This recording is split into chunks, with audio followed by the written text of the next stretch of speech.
throw over to Barry with the Chiefs-Chargers recap. The Chiefs and Chargers played last night. A very close game as the score ended with the Chiefs out on top 27-24. Mahomes, who is now 22-3 versus AFC West opponents, threw 2 touchdowns and 235 yards. On the other end was Justin Herbert, who threw 3 touchdowns and 335 yards and a crucial interception that turned the game's momentum around. Herbert had to battle it with a rib injury near the end. He kept getting hit in the same spot after the first time. The pressure was coming. Even though the Chargers lost, Herbert battled through adversity, but it wasn't enough to secure the win. Both of these teams fought hard. Each team made some great plays, and the Chiefs were able to get the job done. I enjoyed the game, and I feel Mahomes versus Herbert will be the battle for the next decade to come. Thank you, Liam. To kick this week off, I will give you guys a recap of our fantasy standouts for week 1.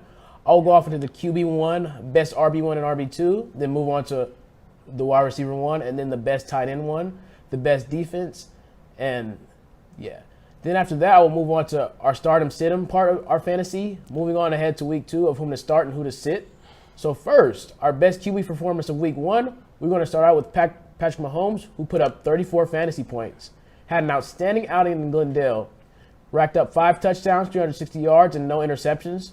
With the absence of former Raiders CB, Trayvon Mullen, and 3-time Defensive Player of the Year J.J. Watt, Mahomes had a field day with that Arizona defense. According to Fantasy News, they had Mahomes finishing QB3 before week 1 started, but he finished QB1. Moving on to our running back performance winners, if you started Saquon, DeAndre Swift, or Jonathan Taylor, then you should feel really happy about yourself. Saquon is back to his Penn State form, looking really dangerous on that run game with the better O-line. He finished the game with 18 carries for 164 yards and a touchdown with a clutch 2-point conversion. The only thing to worry about is his health, but we have to be very optimistic about that moving forward.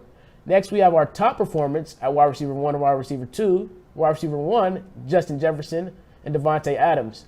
Jefferson finished with 30 fantasy points. He had 9 receptions for 184 yards and 2 touchdowns. What's impressive is he did that against a projected top 5 defense leading into the season. He's under the same offense Cooper Kupp was last year, and I feel on a personal level that Jefferson thrives even more and be the first wide receiver ever to exceed 2,000 yards in a season. This season looks promising for that Vikings as a whole.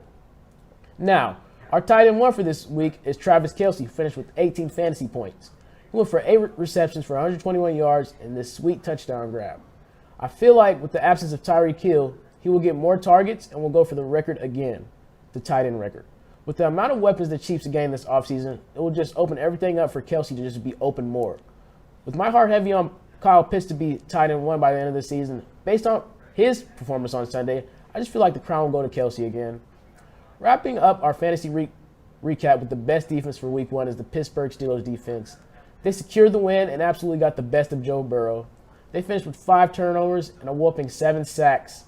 Made Joe Burrow finish this week with 42.7 QBR, according to ESPN. Unfortunately for them, they have lost their heart and soul of this defense. TJ Watt with a torn pec, who is probably out for the next 6 weeks. Moving on to our start 'em, sit 'em breakouts, pick starting with QB. Start, and I repeat, start, Matt Ryan for this week. He racked up only 16 fantasy points and 1 touchdown. According to Fantasy Pros, he did have 352 yards and the receivers were failing him against Houston. This week, I have projected to have 20 points with 3 touchdowns and around 395 passing yards, and him getting sacked at least 2 times because he's behind one of the best O-lines in football. Someone who you should sit for this week is Buccaneers QB Tom Brady. He is 0-4 against the Saints as a Buccaneer, according to StatMuse. He really didn't look promising against the Cowboys. The Saints defense got even better with the additions of Tyrann Mathieu, Marcus May, and Bradley Roby, who looked nice in their first outing. I just feel it's going to be tough for Brady now that he is playing with an injured Godwin, who is his security blanket. The Saints are a top 5 defense too. Brady, who only had 212 passing yards, 1 touchdown and a pick, got sacked twice against the Cowboys. This is going to be a tough week for Brady, and I have him finishing with only 9 fantasy points. Starting from running backs this week. Start Dameon Pierce and start Cam Akers this week. Dameon Pierce only sought out 4 fantasy points. He is only a rookie, and his first game won't define him. Look for the Texans to run more this game because Denver is dominant in pass defense, but the weakest part of their defense is defending the run, which they were the bottom teams of last season. I project Pierce to find the end zone 1 time, will be utilized in the passing game, and seen some flares of him in the preseason. I project him with 16 fantasy points this week. Running backs I'm sitting this week are Najee Harris and Aaron Jones. Najee Harris only had 23 yards for 10 carries and wasn't involved in the passing game that much. He's also battling a foot injury. According to Adam Schefter, his foot injury did come back negative, and he should be ready to play versus the Pats. The Patriots only allowed 65 rushing yards last week, which was the fourth lowest. They played the Dolphins, whose leading rusher was Chase Edmonds, had 12 carries for 25 yards and was shut down. So it's a lot to look forward this week. I feel like Tom will limit Harris's carries because of that injury. I just feel as a whole, the Patriots' run defense is better than the Bengals. Furthermore, I have Najee projecting to score 8 fantasy points. Moving on to wide receivers this week. You should start Michael Pittman and Courtland Sutton. Courtland Sutton is a big risky because he has future star corner Derek Stingley hovering him. But based on last week, Houston's defense ran zone a lot last week. Fantasy Pros also has the Texans dead last in fantasy defenses too. So will Court have that Pittman role that Pittman had last week? It's a lot to look out for. Plus, I have faith in Russ. He'll have a bounce-back game. And at the beginning of the season, since the loss of Tim Patrick, he's leaning on Court to be a security blanket. On the other hand, for Pittman, who had 121 receiving yards last week, the Texans also play the Jaguars this week. So Pittman will thrive this week too. The Jaguars let Carson Wentz go off for 4 touchdowns and 313 yards. Wentz is now a top 5 in passing yards and TDs to start this season off.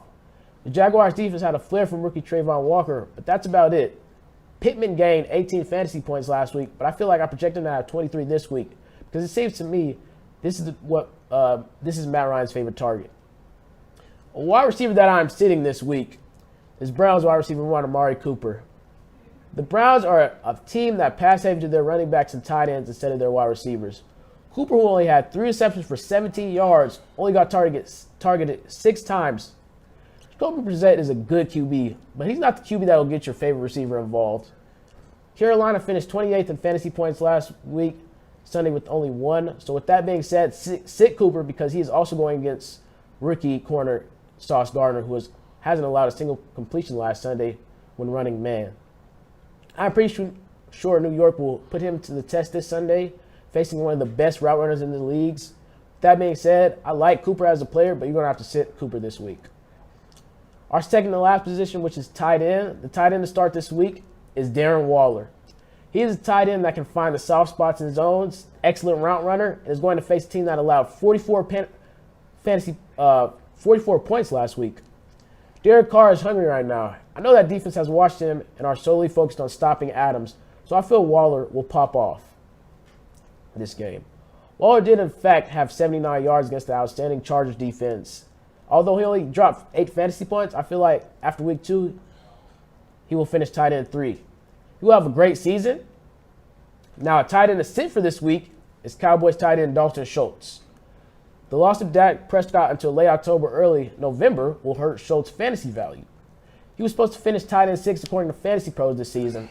A lot of guys were banking on him, but now Dalton will get fewer targets, and it won't be a good look for him until Dak comes back.